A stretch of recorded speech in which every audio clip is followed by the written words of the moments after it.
Bienvenue à toutes et à tous et merci de rejoindre Eden Télévision pour l'actualité. Les titres, le ministre des Affaires étrangères de la coopération reliée à Benoît a tenu ce lundi une séance de travail avec le président de la commission de l'unité de l'Union africaine Moussa Faki Mohamed, rencontre qui a connu également la présence du ministre de l'Intérieur Saka Lafia et du ministre du Commerce Serge Akissou. Le compte rendu a bien sûr dans un instant.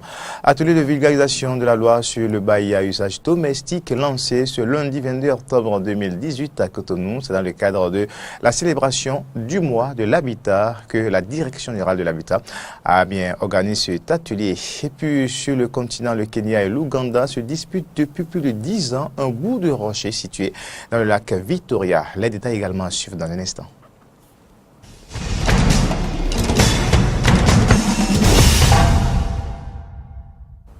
Encore une fois, bienvenue à toutes et à tous. Le ministre des Affaires étrangères de la coopération reliée à Benoît a tenu lundi une séance de travail avec le président de la Commission de l'Union africaine en présence des ministres Saka Lafia de l'Intérieur et Alassane Seydou des Transports.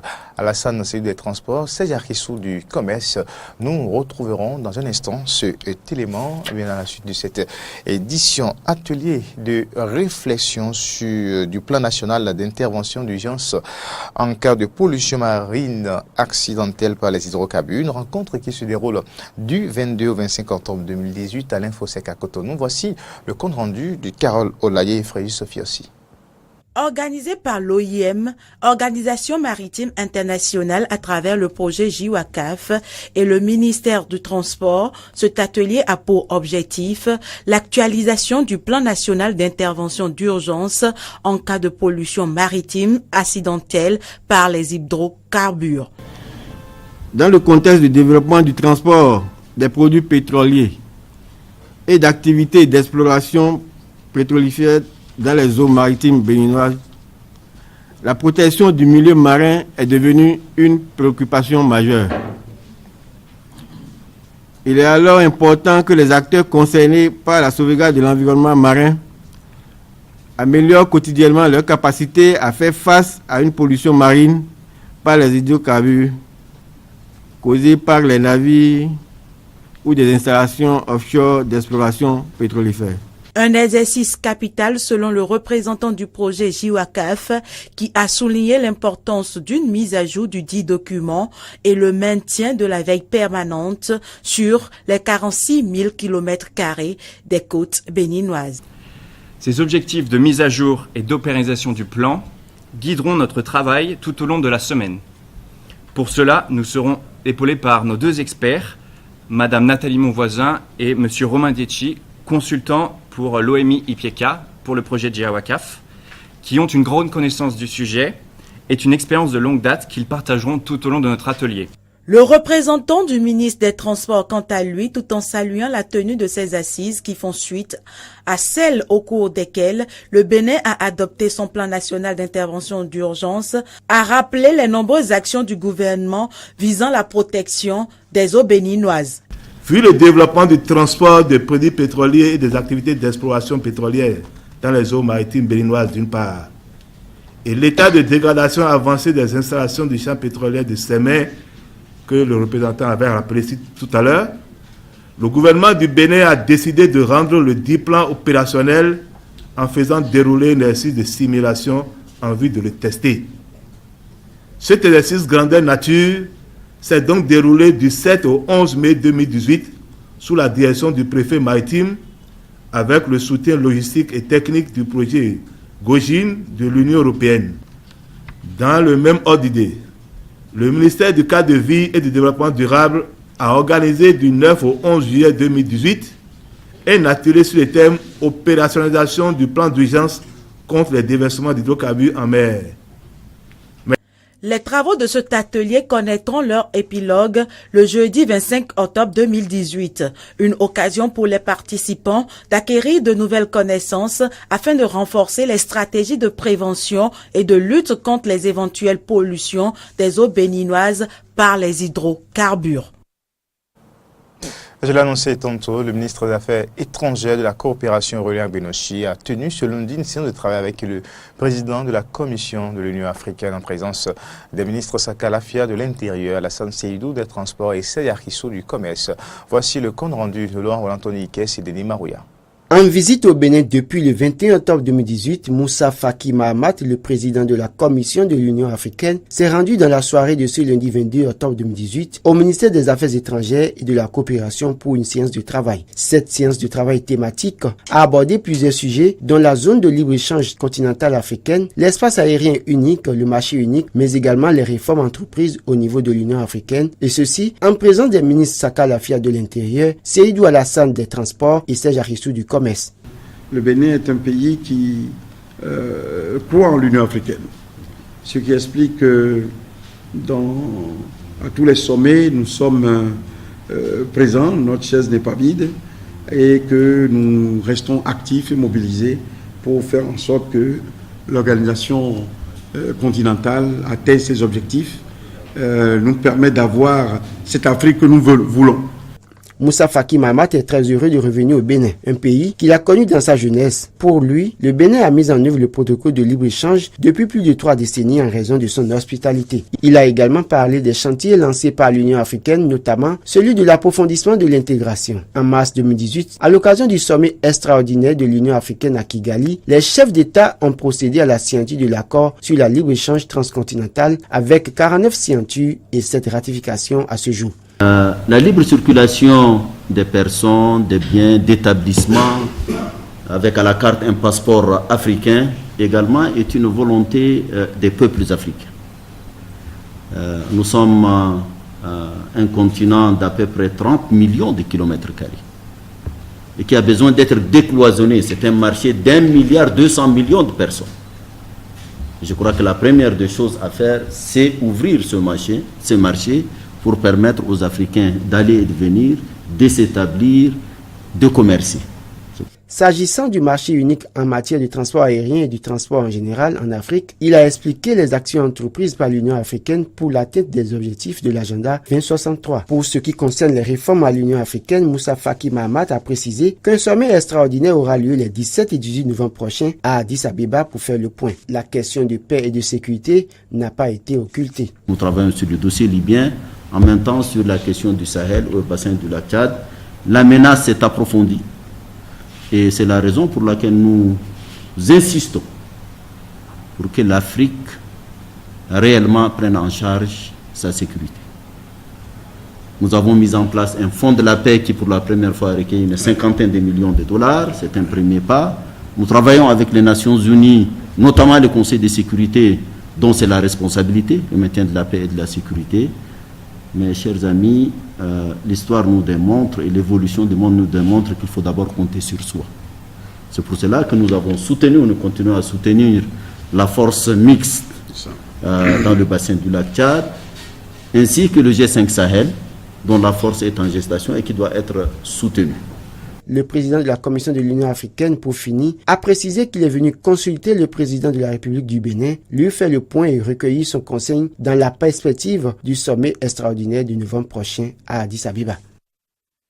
L'actualité est toujours au Bénin dans le cadre de la célébration du mois de l'habitat. La direction générale de l'habitat, en collaboration avec la municipalité de Cotonou, a organisé ce lundi 22 octobre un atelier sur le bail à usage domestique. Objectif, vulgariser la loi auprès des élus locaux, des propriétaires de maisons. Reportage. Se loger dans un cadre de vie sain demeure la préoccupation des citoyens béninois. Ainsi, pour réduire les problèmes inhérents aux diverses locations d'habitation, la loi numéro 2018-12 du 2 juillet 2018 portant régime juridique du bail à usage d'habitation domestique en République du Bénin a été votée par les députés et promulguée par le chef de l'État, Patrice Talon. Une loi qui nécessite d'être vulgarisée, d'où le but de l'atelier de ce lundi 22 octobre 2018 organisé par la Direction générale de l'habitat et de la construction au profit des conseillers communaux, élus locaux, propriétaires de bâtiments. Il a été élaboré les tests d'application de cette loi, à savoir le projet de contrat type qui sera distribué désormais comme des imprimés à remplir juste par les contractants c'est-à-dire le bailleur, le locataire et éventuellement l'agent immobilier. Également, j'ai parlé tantôt des agents immobiliers. Comment ces agents immobiliers seront désormais agréés. Le troisième test d'application, la loi a créé une commission nationale d'évaluation des immeubles bâtis ou non. Malgré ces dispositions prises, quelques inquiétudes sont à noter. En voyant tout ce qui se passe autour des bails, les gens exagèrent. Aujourd'hui, concernant cette division qui nous donne droit que 3 mois, est vraiment salutaire. Et j'ai compris que beaucoup de personnes ont commencé par respecter. Mais le piège est que les gens n'ont pas pu analyser, à parler des portions de l'électricité et de l'eau. Il faut savoir que les propriétaires aussi en souffrent. Il y a des locataires qui ne sont pas sérieux. Ils n'auront pas les engagements au contrat. Alors, à qui on va s'adresser en ce moment-là? Nous n'avons plus de garantie pour dire, bon, nous avons 3 mois d'avance qui reste, on peut lui faire pression dessus. Alors, est-ce que si un locataire ne paye pas 1 mois de loyer, on peut l'expulser? C'est là le problème. Les participants à cette rencontre sont désormais outillés en ce qui concerne les mesures à prendre pour faire respecter l'application de cette loi. L'UDBN, désormais Union démocratique pour un Bénin nouveau, parti de l'honorable Claudine Afiavi-Prudencio, affrontera seul les élections législatives de 2019, mais réaffirme son soutien au chef de l'État Patrice Talon. De grandes décisions issues du congrès constitutif de ce dimanche 21 octobre 2018, congrès tenu à la salle de Majestic à Cotonou. C'était en présence de plusieurs personnalités politiques, têtes couronnées, militants et sympathisants. Reportage Carole Olaye, Damien Pedro, Denis Marouya. Un nouveau nom, de nouvelles adhésions, un soutien renouvelé aux actions du gouvernement de la rupture. L'UDBN, désormais Union démocratique pour un Bénin nouveau, s'engage à batailler seul pour les législatives prochaines. Une décision issue des échanges et recommandations des cadres militantes et militants de l'UDBN de l'honorable Claudine Afiavi-Prudencio lors du congrès au préalable extraordinaire devenu constitutive vu l'importance des décisions qui en sont sorties. Les militantes et militants de l'UDBN venus des 77 communes du Bénin ont voulu répondre à un devoir, celui de définir l'orientation politique de leur parti, celui de s'engager en toute souveraineté. Votre volonté est mienne et sera faite.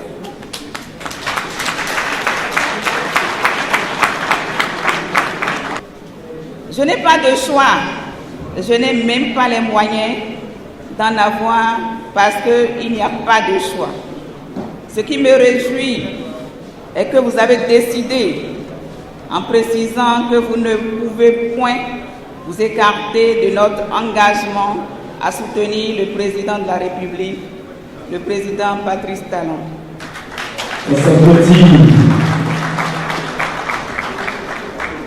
Rassuré donc de ce préalable, je peux vous confirmer que je me mets à votre disposition pour le combat et je vous resterai fidèle.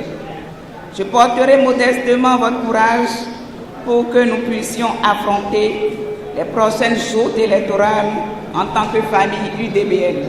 Une marche solitaire pour les échéances de 2019, dirait-on, mais pas totalement, puisque l'Union démocratique pour un Bénin nouveau a accueilli au cours de ses assises de nouvelles adhésions de mouvements, d'associations et de partis politiques. Les personnalités, présidents d'associations, de mouvements et de partis politiques, après consultation de leurs militants, sympathisants et diverses structures de leurs organisations, déclarent solennellement et sur l'honneur de se joindre à Madame la Présidente de l'UDBN et son parti ce dimanche 21 octobre 2018 à Majestic de Kadjaoun pour créer le parti Union démocratique pour un Bénin nouveau. À nos nouveaux camarades de lutte, Nouveaux camarades de combat, je souhaite la bienvenue au nom du bureau politique de l'UDBN. Soyez fiers et rassurés que vous avez fait le meilleur choix. La porte de l'UDBN reste encore grandement ouverte à toutes les personnalités politiques, mouvements politiques de femmes et de jeunes désireux de bâtir un avenir politique rayonnant avec à l'avant-garde les jeunes et les femmes. Il y a de la place pour tout le monde et ensemble nous gagnerons.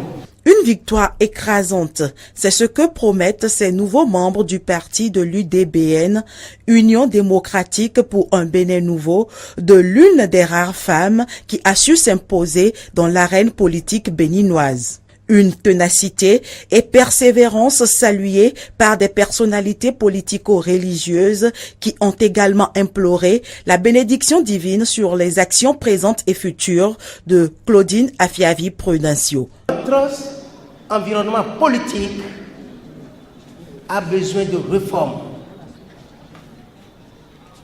pour éviter des conséquences préjudiciables à la jeunesse. C'est pourquoi je soutiens l'UDBN dans ces initiatives. Princes et chères princesses, l'UDBN n'est pas né pour disparaître. Princesse, l'UDBN est indépendant.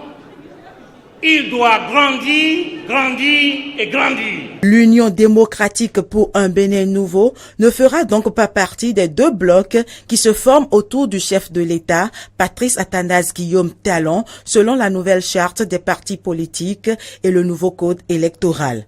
Des réformes politiques qui ont été au cœur de ces travaux qui ont eu pour terme l'UDBN face aux enjeux de la réforme du système partisan.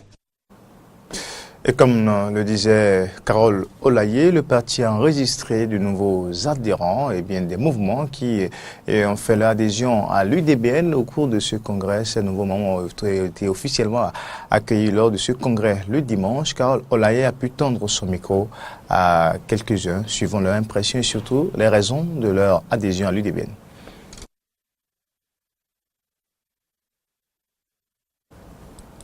On va certainement poursuivre cette édition en attendant de revenir sur ses impressions.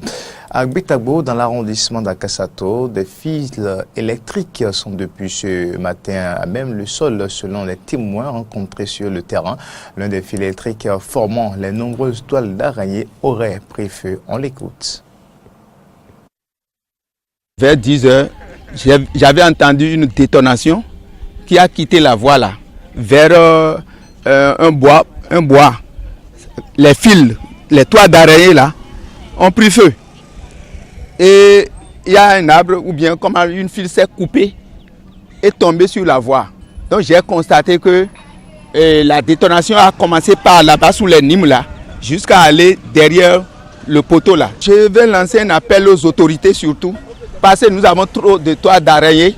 Si ils pouvaient au moins arranger, ça nous enchanterait.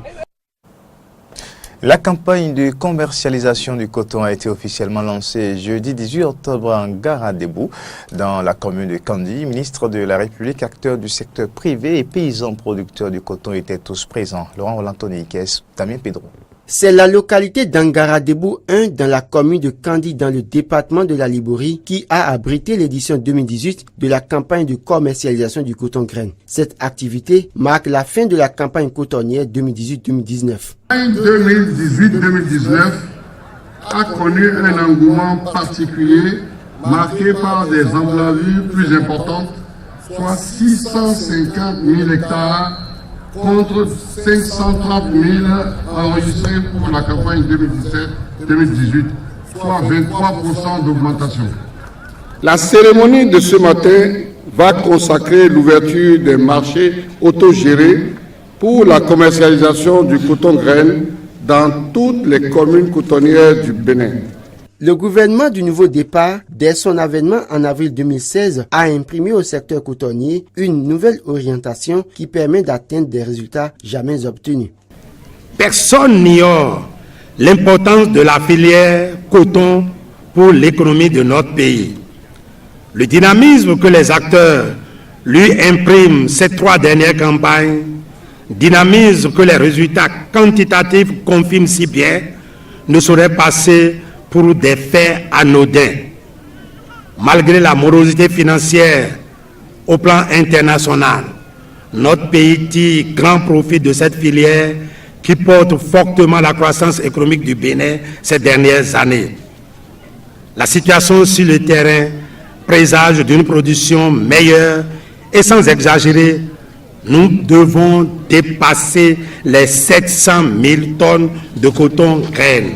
Le ministre de l'Industrie, du Commerce et de l'Artisanat, prenant la parole, a loué les mérites des acteurs du secteur cotonnier. Il a tout de même rassuré les producteurs que les ponts bascules ont déjà fait l'objet de vérifications usuelles et sont prêts pour le passage des chargements de coton graines. Les différents intervenants au cours de la cérémonie ont rappelé aux acteurs les obligations qui sont les leurs. Au titre de la campagne 2018-2019, le coton graines premier choix est vendu à 265 francs le kilogramme et celui de deuxième choix à 215 francs CFA le kilogramme.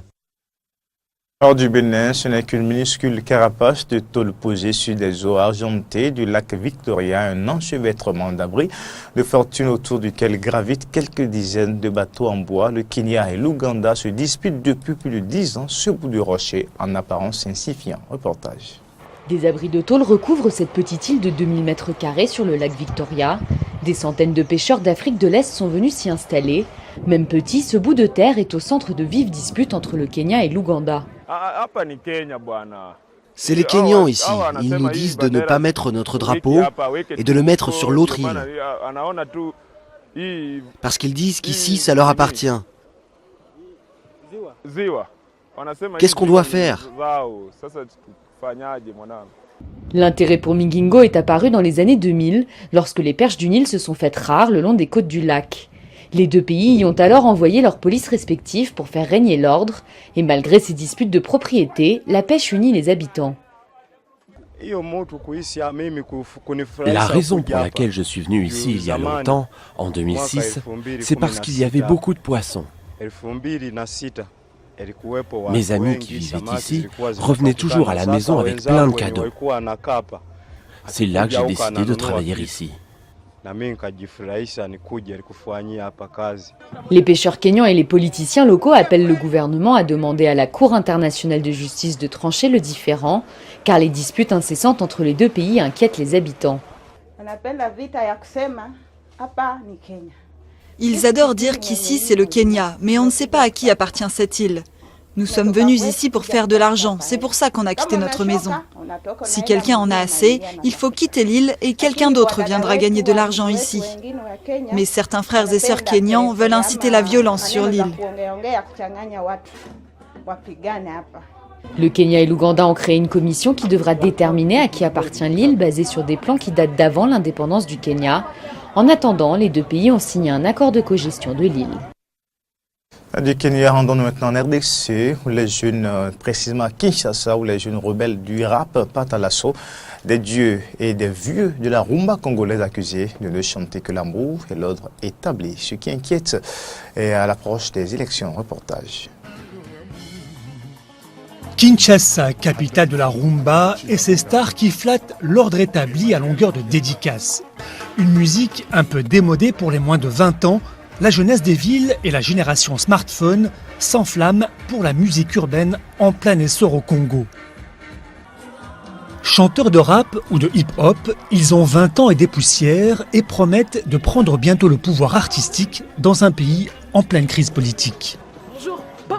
Il y a des structures, il y a de ces personnes qui se lèvent, il y a de ces personnes qui sont très déterminées, qui se battent pour se dire oui, voilà, on peut faire de la musique urbaine ici au Congo. Je pense que d'ici 2 ans, ça va faire mal.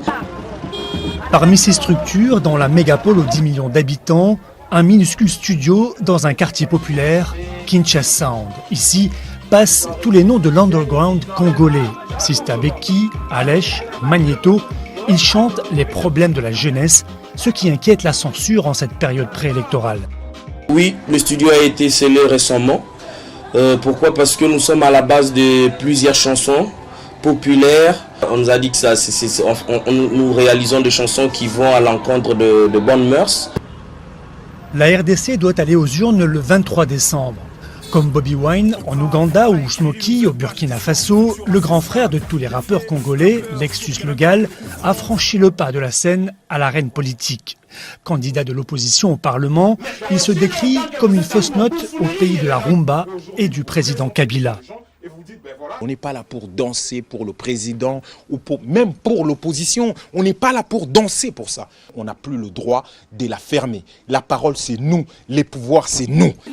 Lexus Legal a souvent été arrêté pour ses engagements. La chanson d'un autre rappeur a été interdite. Refrain, voler n'est pas bon. Le titre, le chef n'a pas de cœur. La jeunesse congolaise, elle, tient encore à s'amuser et de vivre mieux dans un pays aussi créatif que pauvre, malgré ses richesses minérales et humaines. Ainsi s'achève cette édition, mesdames et messieurs. Merci de l'avoir suivi. Au revoir.